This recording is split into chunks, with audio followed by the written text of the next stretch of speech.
And welcome back again, ladies and gentlemen, to another exciting episode of the Lost Podcast of Titan, a father and son journey through the sci-fi series that unite our generations, where we sit and we watch the sci-fi series that unite our generations, as I have mentioned previously, and we do commentary over it. That's mainly our shtick. We do sometimes standalone episodes, but I kind of just miss hanging out with Papa, watching television, movies, and shooting the shit and seeing what comes to mind. And sometimes it's interesting, sometimes it's funny, sometimes it makes absolutely no sense. And all of you hang on every word. Yes, yes. deep essays and lore on the intricacies of the Lost Podcast of Titan.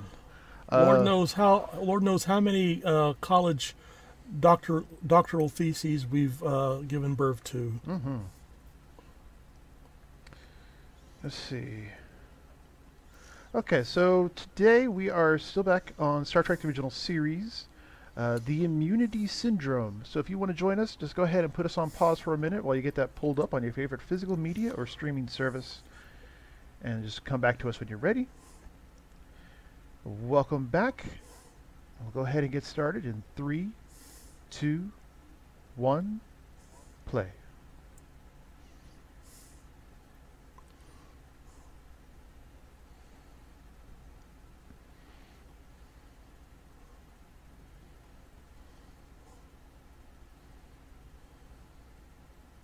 From what? It's always Kirk, Spock, and McCoy go down to the planet. Everyone else just sits up there.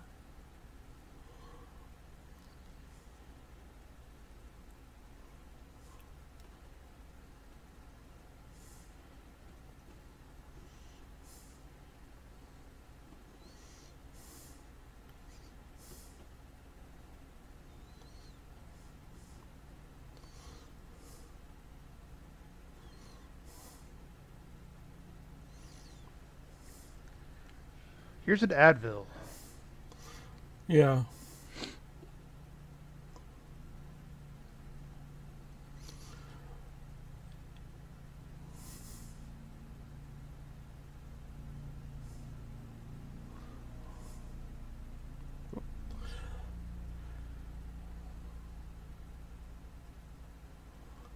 That's an order. Mm-hmm.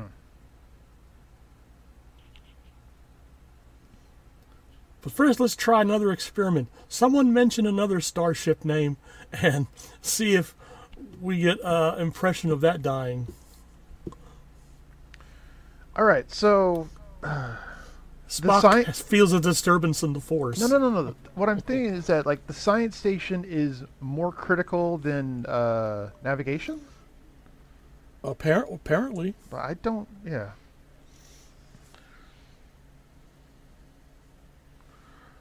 Or is Walter Koenig just wanting to get on the camera? Maybe that, but he is, after all, Spock's protege. Wait, really? Yeah, Spock was sort of guiding him along. Wait, I may have missed this. Is this actually canon? Well, I consider it canon. Okay, all right. But I mean, what? They just get an announcement that a ship is missing and such and stuff like that, but they're going to bitch about being diverted from shore leave. Mm. We see where their priorities are. I don't get it. Like, the shirt Kirk is wearing in real life is yellow. The camera makes it green. Are you sure that particular shirt is... Yes. I thought that particular shirt was green. No. I looked it up. Or I didn't look it up. I was looking up something else. Like, how long was the green shirt, you know... Because I never remembered the green shirt until we started watching these episodes. And it turns out that that shirt is actually yellow. It is supposed to be yellow. But for whatever reason, it shows up as green on camera. Well, the usual uniform shirts are velour. I wonder if that shirt was of a different material that would just show up green on the camera. I think it was.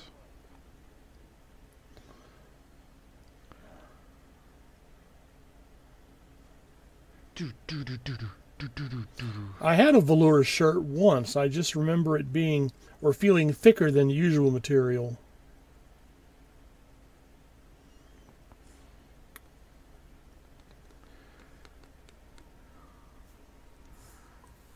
See, now I imagine that Chekhov, you know, looks back while he's captain of his own ship, looks back fondly of when he was under the tutelage of the impressive Ambassador Spock. Shut up. Shut up.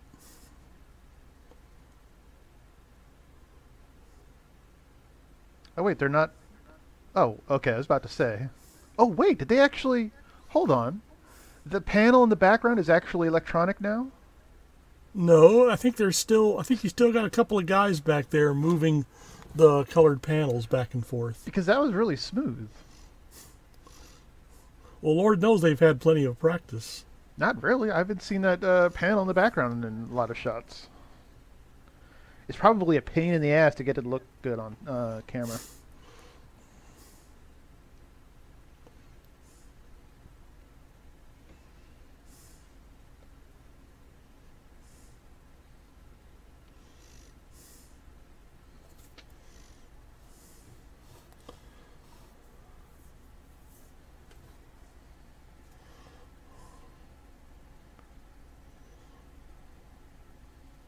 Back off.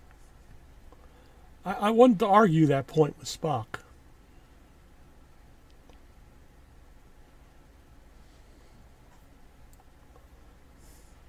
Ooh. Damn. Oh, and Fuck you. How about, Hold on. Wait. How about another memory of Vulcan's violent history? Yeah, and also, like, hello, Mr. Romulan spy. Fuck you. Your father's a spy, you bastard.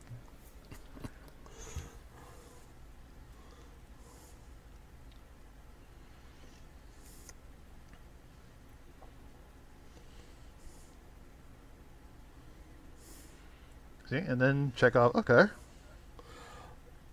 So I guess we really didn't need navigation as critically as we needed a helm officer. Wait, Spock is a helm officer? I thought he was a science officer. Holy shit. Now, he's the science officer, but, apparently you can leave the navigation panel unoccupied much more than you could leave the helm panel unoccupied. And we're missing Sulu again. Maybe this was filmed while he was in Georgia or something? Maybe. I can't imagine. I mean, he really didn't have all that big a role in the Green Berets, to be honest. Or at least I didn't think so. Also, fuck that. Fuck that. What's wrong now? They're going towards a void? No. Yeah? No.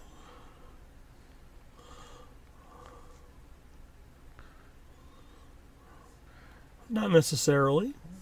Have you ever heard of the Bots Void or Boots Void? And the Coal Sack Nebula? Now, that's actually one of the things that terrifies the ever-living shit out of me. Really? The Boots Void? Yes. I'll have to remember that. I have to look into that a lot closer. Oh, it's hold on. It's enormous. It's a spherical region in space containing very few galaxies. Hold on. It is 165 million light years wide, and it's empty. It's a giant hole in the universe.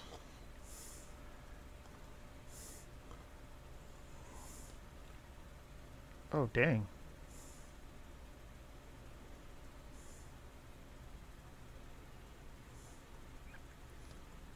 But imagine, if you will, being like in the center of that void on a planet, in one of the very few stars, but your night sky has no starlight.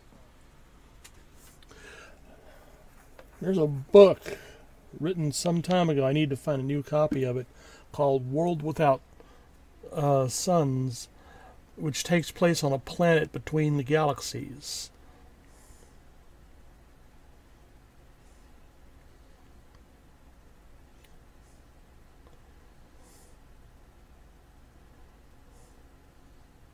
Yeah, just wait. They're not even checking vitals. Holy shit.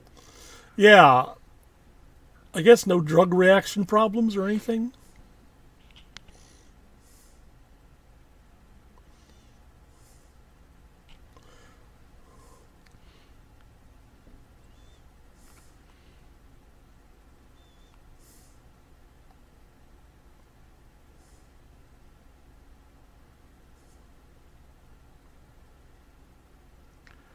So okay, I'm still like gathering the layout of the bridge. I'm guessing if you're facing the captain's chair, the stuff on the right-hand side along the wall is engineering, and then the stuff on the left-hand side is science and communications. Okay, if you yes.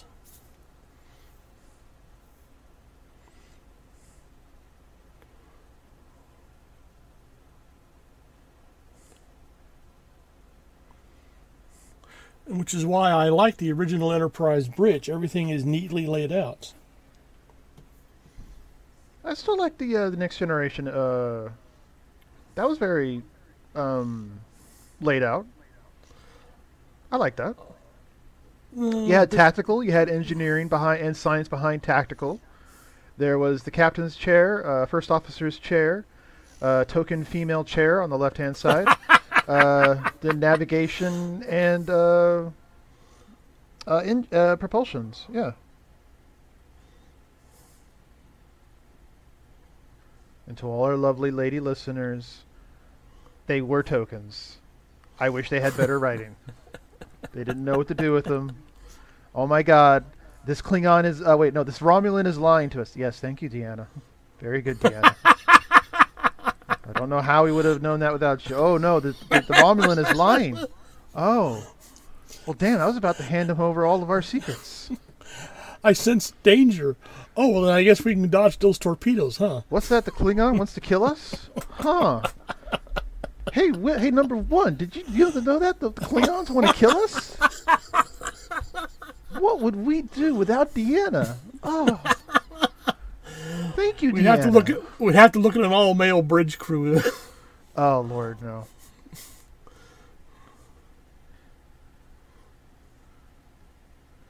But, oh yeah.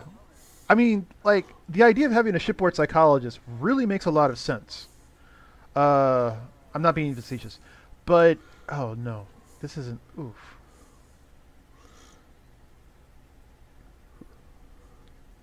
I would hope so. not. Don't yell at me.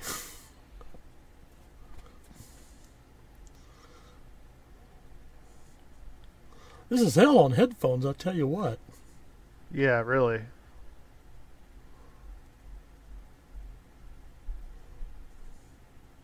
Yeah, see, fuck that. Nope, turn around. Warp 8. The captain of the SS Cynical Bastard does not fuck around with the great empty void, okay?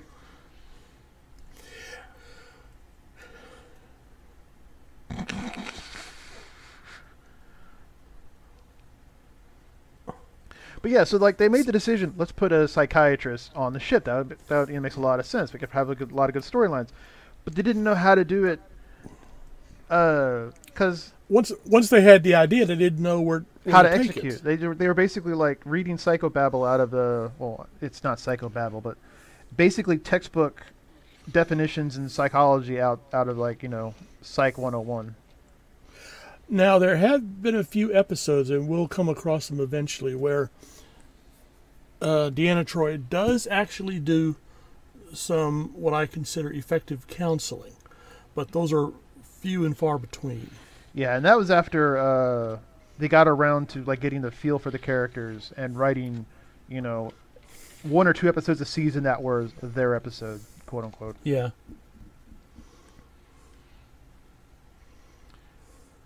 More stimulants, goddamn. Right through the sleeves. Listen, motherfucker. This is the instance. I am a doctor, not an astronomer. Fuck you. Your science officer is on the other side of the bridge. And he doesn't have any answers. Holy shit, goddamn. A lot of blondes on the bridge right now. A lot of blondes, and there's a fabric shortage in the Federation. They can't get that skirt longer than... You make that sound like it's a bad thing. It's not a bad thing, but sometimes it's really damn obvious. Yeah, really, she's practically showing her caboose there.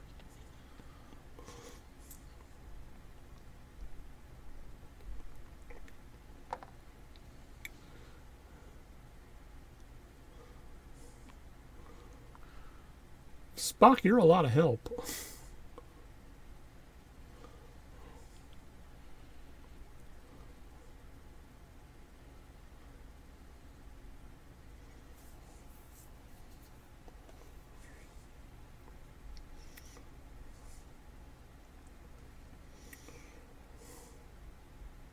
Well, then turn the Turn ship around.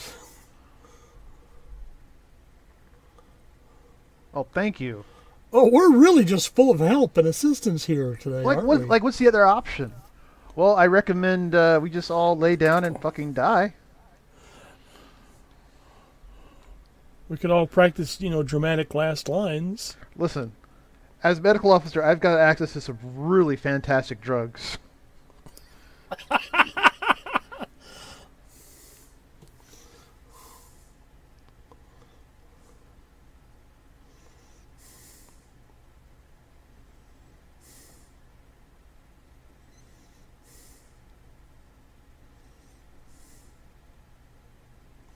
Sounds like a line of a song right there.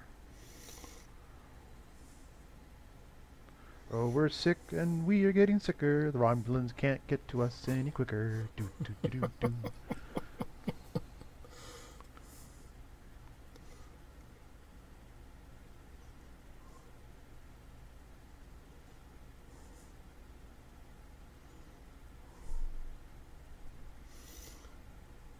Isn't that pretty much what they've been saying up to now? And what happened to the... What the fuck?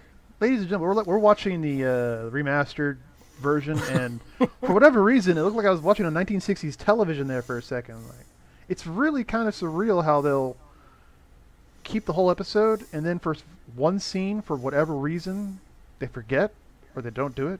I don't get it. Maybe their remastering efforts could only go so far within the budgetary limitations. But it's fucking Star Trek. Like, Star Trek always makes... Okay, let me rephrase. If Star Trek's done right, it always makes money. And the original series makes the most money.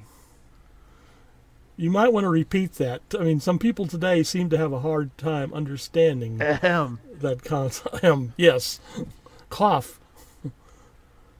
Like, it's Spock. really kind of a pity that, we didn't have any more Star Trek after Voyager. As mediocre as Voyager was. Actually, wait, I did like Janeway. Janeway was a good captain. I liked her style. Did you ever see the earlier pilot with Genevieve Bujold as Janeway? Really? No. Is that on YouTube? Yes. All right, I'll have to look at that. But I always felt Janeway was like this perfect little mix of here's a little bit of Kirk, here's a little bit of Picard, and here's a little bit of Cisco. And it's like, yeah, okay, all right. We're definitely going off topic here, but if I had filmed Voyager, I would not have started out with Janeway as the captain. I would have had her as the third officer, and then have the superior officers killed off when Voyager was shot to the gamma quadrant, and Janeway, along with everything else, has to assume full command. I think that would have made for more dramatic stories. I disagree. I like that Janeway was captain right off, because if you do the whole she's third in command and it's only in command because of the disaster, then you have the idea that she's only in her position because the other two people had died. Whereas everyone has to start somewhere. Yes, but she's the first female captain, and this I don't think like she was the first in the 90s, female captain. It was still kind of an issue. Well, it is still sort of an issue. Well, now, true. but yeah. Meanwhile, in the immunity syndrome. Exactly, yeah. Like, imagine the uproar if, like, let's say in this episode, for whatever reason, let's see, so it would be Kirk, Spock, Scotty, Bones, maybe even Chekhov and Sulu. They all die, so it's Uhura now in charge. And then it's not a one episode thing. This is now Captain Uhura. Well, there will be an episode in the animated series where Uhura has to take command of the Enterprise.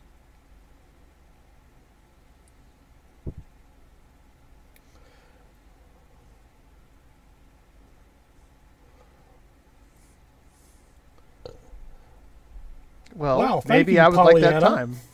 Yeah.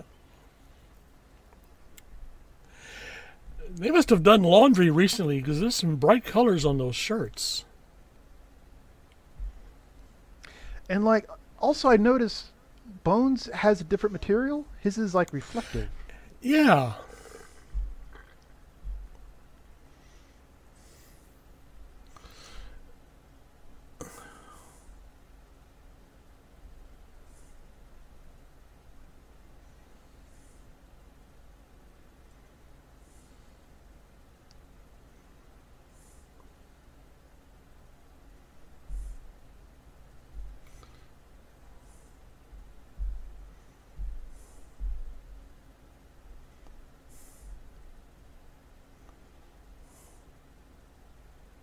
Wait, what? Hold on, what? The Vulcans have no sense of a conqueror because they've never been conquered in their collective memory. Well, like, could you say the same for Earth? Earth hasn't been conquered in collective memory. True. And someone has pointed out that there was an earlier episode where someone mentioned, no wonder Vulcan was conquered. So this kind of is a contradiction. Oh, wait, no, But I think that was the Klingons, right? Wasn't that the Maybe. Klingons? Yeah, I think that wasn't so much the Vulcans were conquered. I think they were making a jab that they were absorbed by the Federation, quote unquote, they were conquered. Okay. That's just my theory.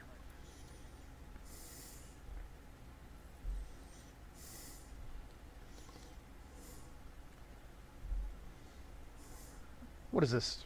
An episode about depression?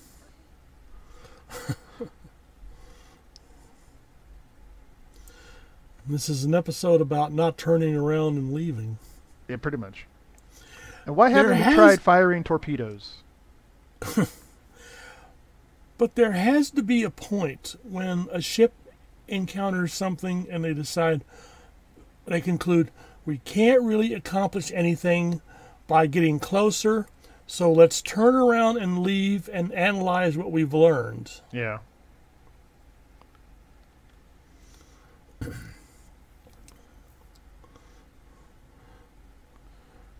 Now, I wonder what would have happened if James Doohan had fallen down that hole. I mean, how far does it actually go down? Too far is my opinion.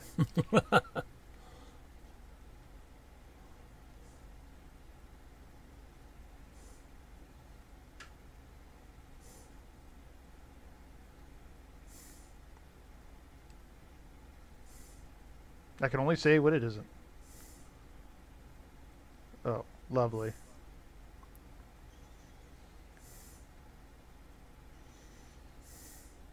Open fire. Photon torpedoes. Phasers. Something. Nuclear warheads. We have those.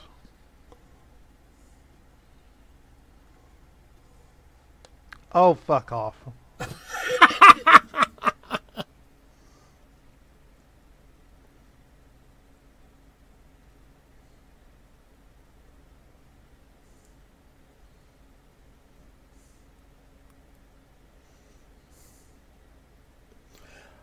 I should have had a timer set up to measure if it was going to be Also, like, 7.3. why bother giving the time limit if it's that quick?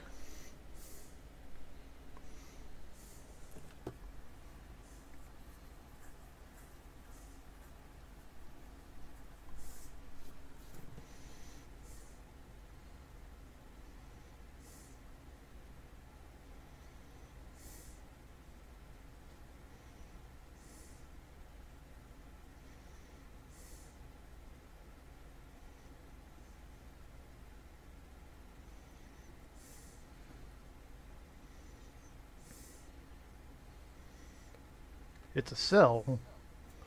Either that or a person I used to work for. The space amoeba. This is the space amoeba episode? Yes, this is the Space Amoeba episode. Oh, Jesus Christ. Now what's the problem?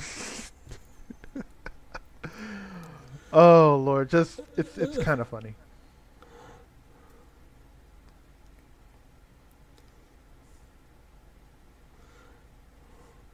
You're just a glow in the dark, aren't you, Spock? Speaking of glowing in the dark. The Space Amoeba, courtesy by Frank Vanderveer of Frank Vanderveer Effects. And yes, it is a lot of colored water pressed between two panes of glass. Also, I'm fairly certain that's not the original effect. Actually, it was fairly close. So are you going to inject a virus into it? Is this a solution? Hold that thought. And the captain of the SS, cynical bastard, does it again. He does it again.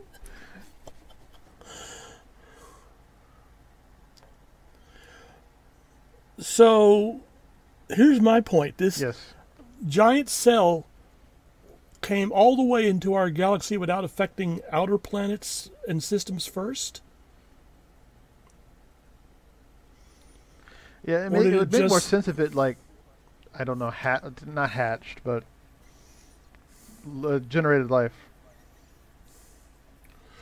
Or did it not just affect any planets within this Federation sphere of influence until now?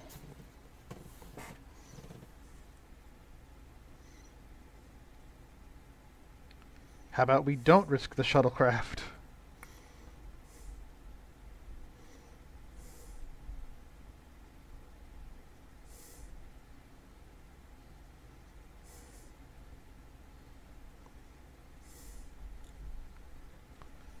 So when are we going to come up with the virus idea? Mr. Medical Officer. Medical. Hello. Single-celled organism. Virus. Come on.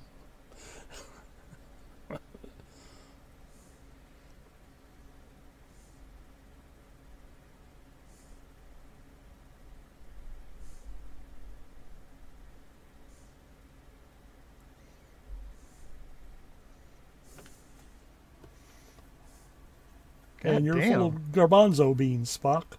So I suggest that disqualifies you.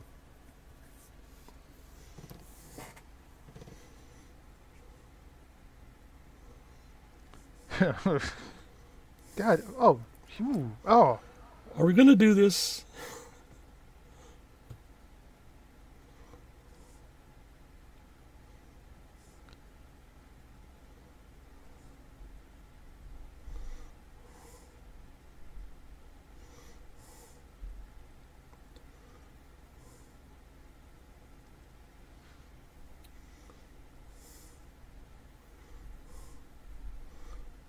What, Spock isn't going to jump in and correct the time reading? Yeah, seriously.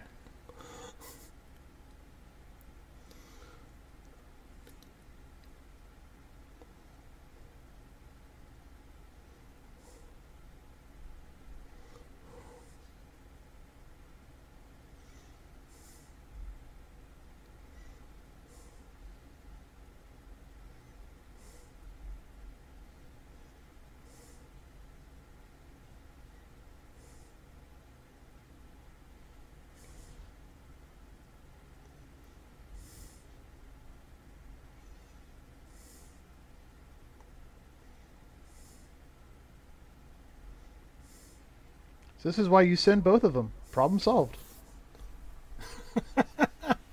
That's interesting. And throw in Chekhov, too, as the protege. I've got a little list. They never would be missed. Of shitty science officers who'd well be underground. Their arrogance is missed. Its absence is just bliss. And a medical officer who only does medical things. He's not a bricklayer, Jim.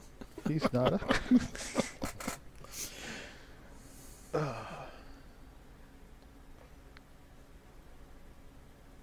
Still on. Oh. Thank you, Scotty. You can go now.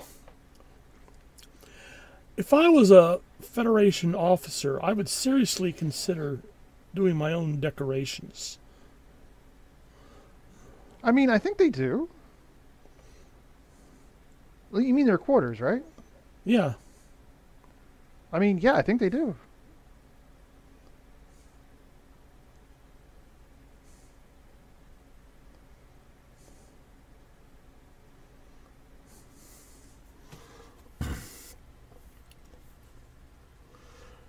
Welcome to Dick Waving in Star Trek 101.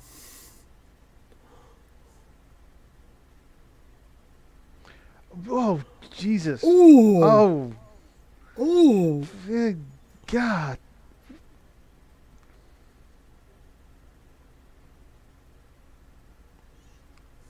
I'm sure he's aware.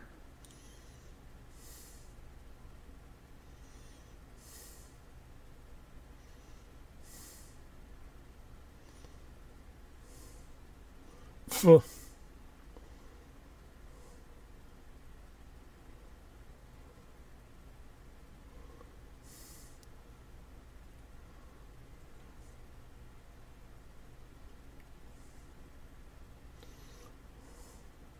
Break a leg. All right. Spock is really kind of a dick right now. He is.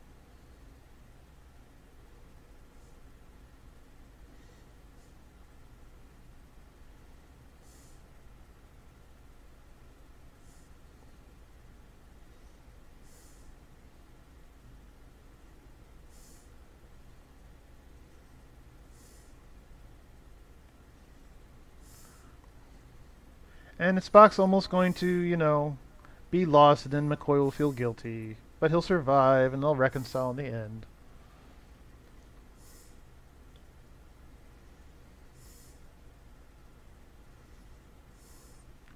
Holy shit, the shuttlecraft... What, did they just move the computer in there? Because I don't recall it. Like, they moved chairs out. This was a specially modified shuttlecraft to carry medical instruments and sensors. There's only one shuttlecraft in that shuttlecraft bay. No, they've got others. They just don't show them at the forward end or aft end of the hangar bay. Enterprise, I believe, carried 4 shuttles. Holy shit! This is just... How many people are on the bridge? Move Chekhov here, move Chekhov there. Good question.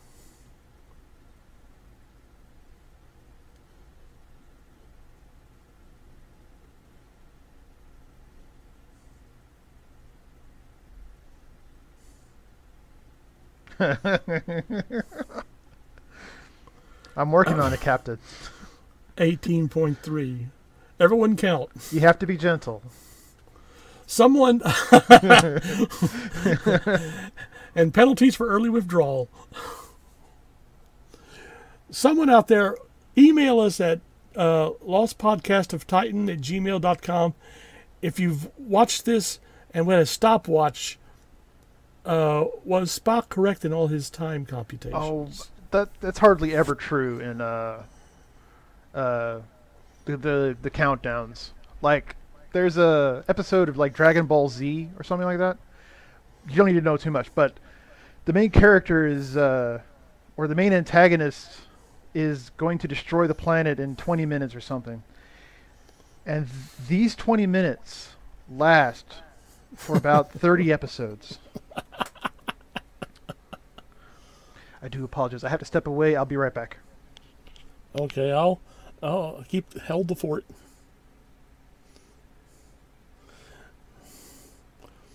Yes, my partner in crime has trouble with fictional biology.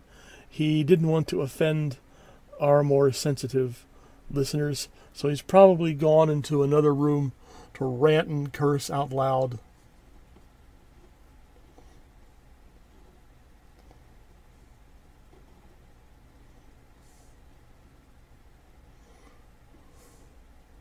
And I doubt this episode has 47 minutes left.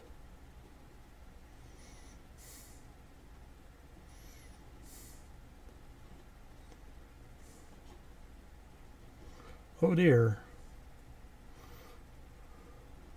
Well, it's a living organism.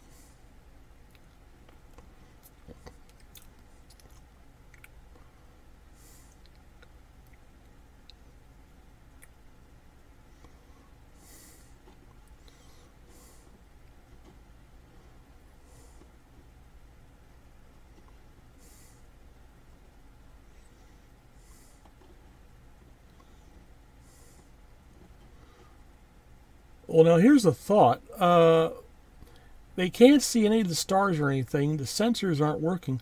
So what's producing those images on the screen surrounding the rest of the bridge.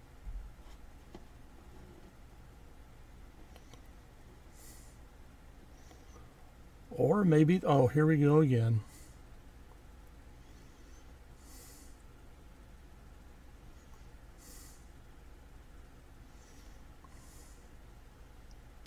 I think the glow around the cell is a remastered effect.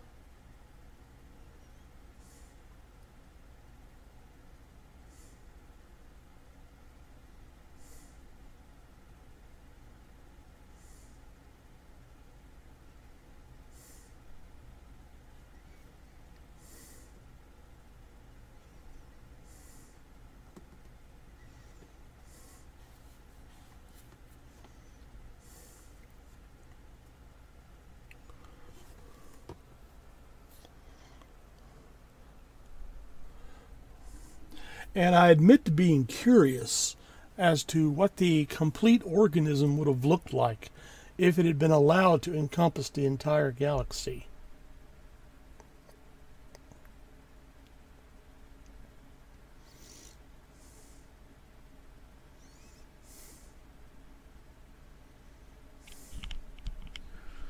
I'm back. Sorry about that. That's okay.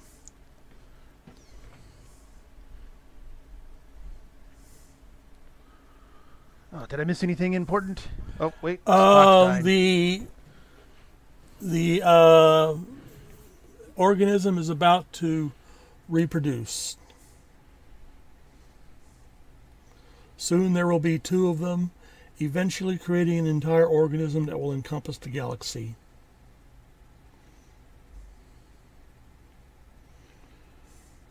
Kind of makes you wonder if there's anything inside us in a similar circumstance.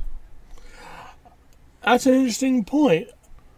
I mean, are there itty bitty submicroscopic cynical bastard wandering around inside us, firing photon torpedoes left and right? Pew pew. Not even that, but smaller, because yeah, subatomic. Yeah.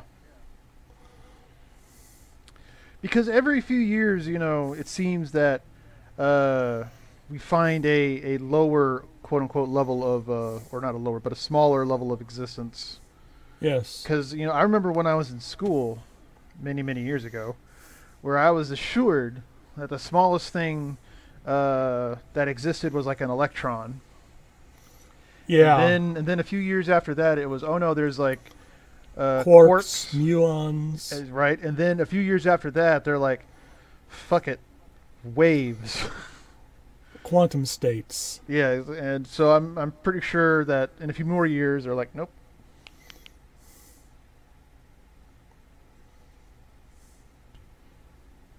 But also, what if it goes in the opposite direction? Which is what I'm implying.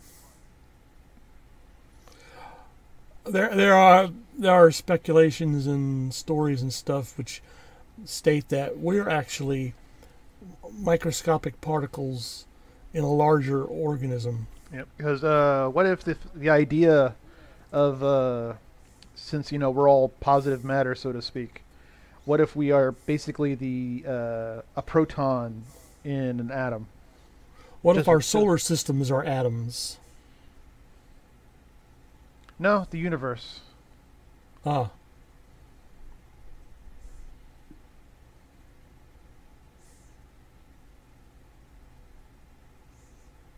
See? Oh, hey, look at that. Hey.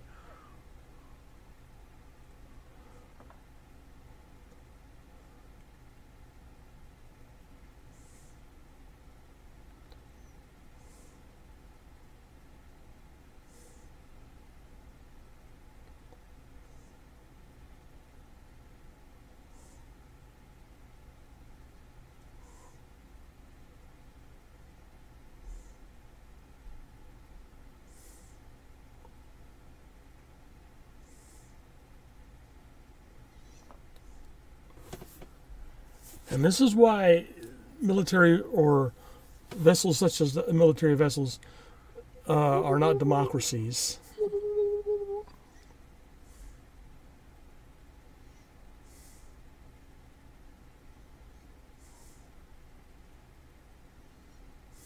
Yeah, like I appreciate the gesture, but they're all going to die in an hour. Yeah. I'd rather not spend it, relaxing, quote unquote. Yeah, I'm trying to imagine myself saying, I'll go take a nap.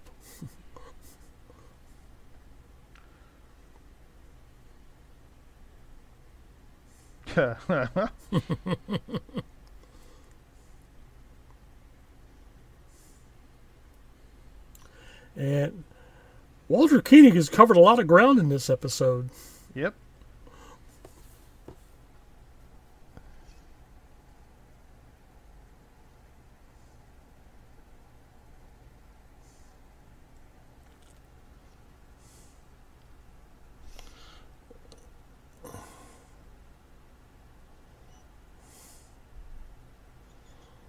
Not 5.3. Dun, dun, dun, dun. Holy crap. Whoa, that guy in the back on the right who he's somersaulted out of the chair. Really?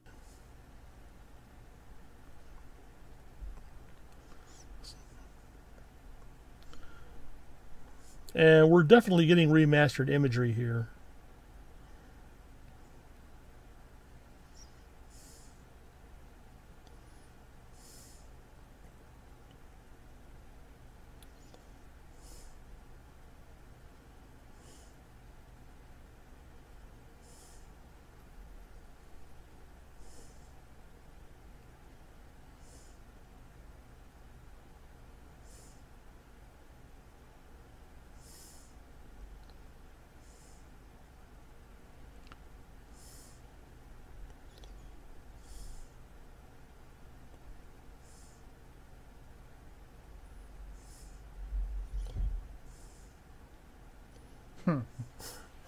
Being dramatic.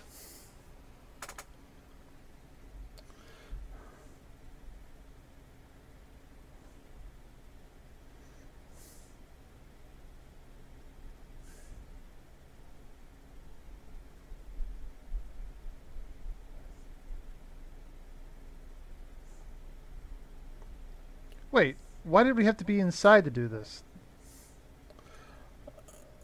I guess to make sure that the probe stays intact without having to penetrate the outer layer of the organism. Sometimes you just need to be a little rough.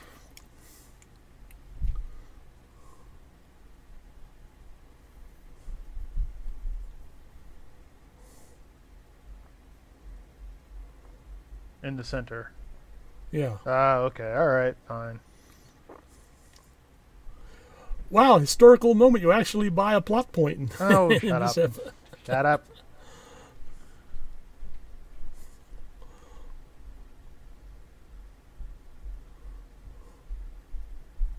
Well, another hour.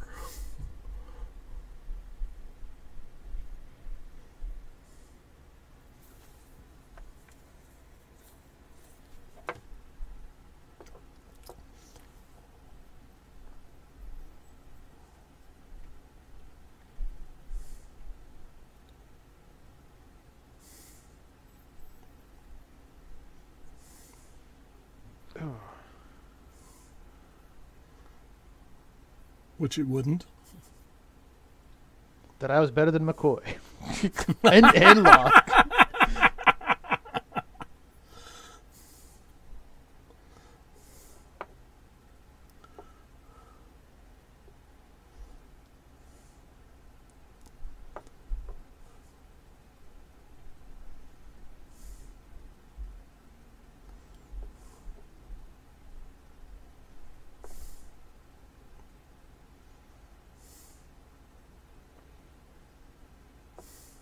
Also, I never understood this purpose of making the logs in the middle of the situation to repeat things everyone already is aware of, even the audience. Well, presumably he's recording these for the benefit of Starfleet. I wouldn't do that. Like, what if you were distracted in these 30 seconds that you missed the pivotal moment that could have saved your ship? Like, Captain's log, all is lost. Oh, wait, no. Oh, we're on the precipice of destruction. We are inside the organism. Oh, wait, that was the target right there. Oh, we just passed it. Oh, well, shit. Well, Starfleet, make sure to let the captain of the SS Cynical Bastard know he was right. Photon torpedoes all day, every day.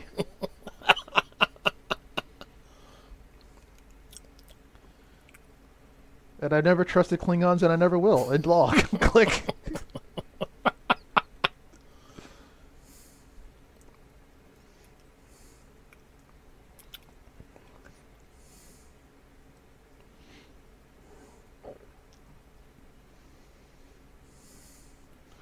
Oh, thanks, Captain. It's all on my shoulders now.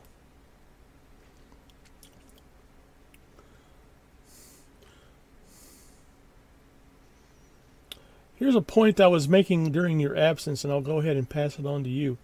Their sensors and stuff are all blanked out. So where are these images for the upper screens coming from? Well, there's the one on over McCoy's shoulder of a planet and stars and a nebula. Yeah.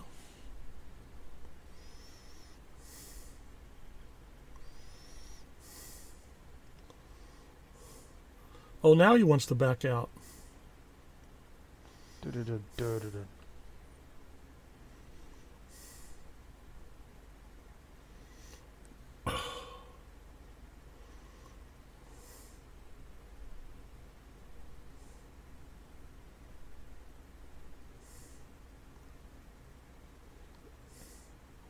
Tractor beam.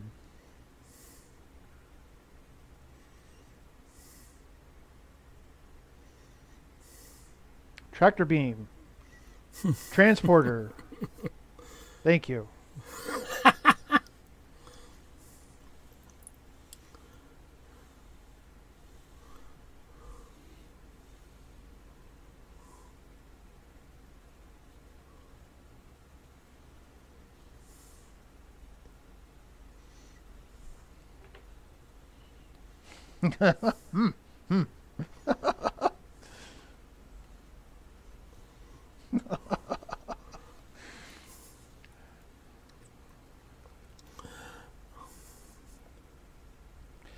Also, could they just simply use the tractor beams? Correct me if I'm wrong. To like just simply slingshot the shuttlecraft out? That might take more power than they have available.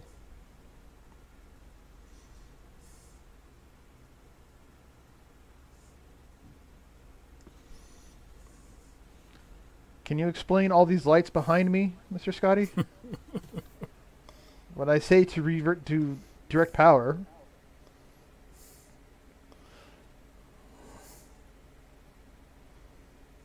Ow. Ow. Well, everyone's getting thrown around in this episode.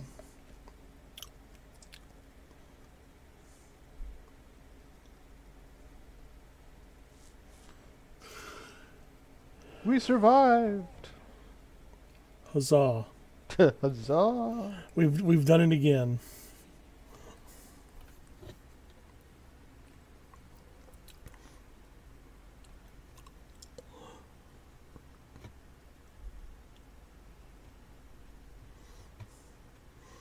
So now there's a lot of space goo all around. Yeah, pretty much. I wonder if McCoy will be able to study that. And then we'll never reference it again in any other Star Trek episode.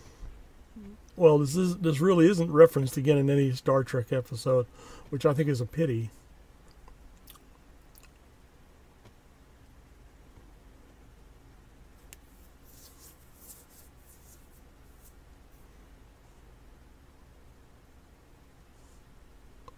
How do you know?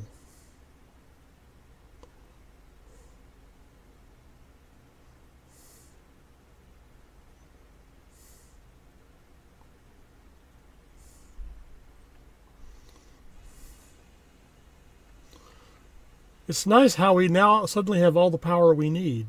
Really?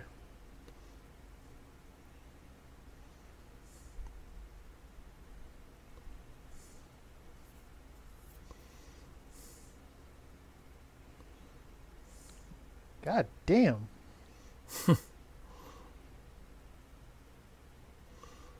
Notice how he paused. Notice how he paused before saying planet. I mean, naturally. Yeah. the author of this episode would write a episode for the next generation, not really one of the better ones. Which one did he write for the next generation? The inner. Oh wait, it was the one with the Enterprise discovers this microscopic in fact, it's kind of an opposite of this one. The Enterprise discovers this microscopic organism. Was it on that terraforming planet? Yes. Where Data has to dodge mining lasers? Yes. Oh god, that episode sucked. Okay, yep. Well, this one wasn't that bad. It was just the solution seemed really, really, really obvious. I give it either a hard B or a soft A, depending on how I feel in the mornings. I gave it a B minus. But Spock was uncharacteristically, in my opinion, dickish. Yeah. We weren't really showing the best sides of ourselves here in this episode. No, we were not.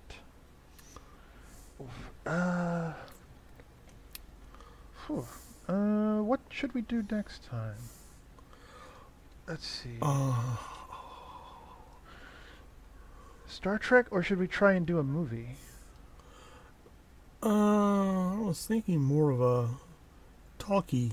Talkie? Okay, we can work on that episode. We'll surprise you guys between this episode and the next episode. That's right. And I hope y'all did enjoy watching this with us, and join us again next time. And all of you behave and take care.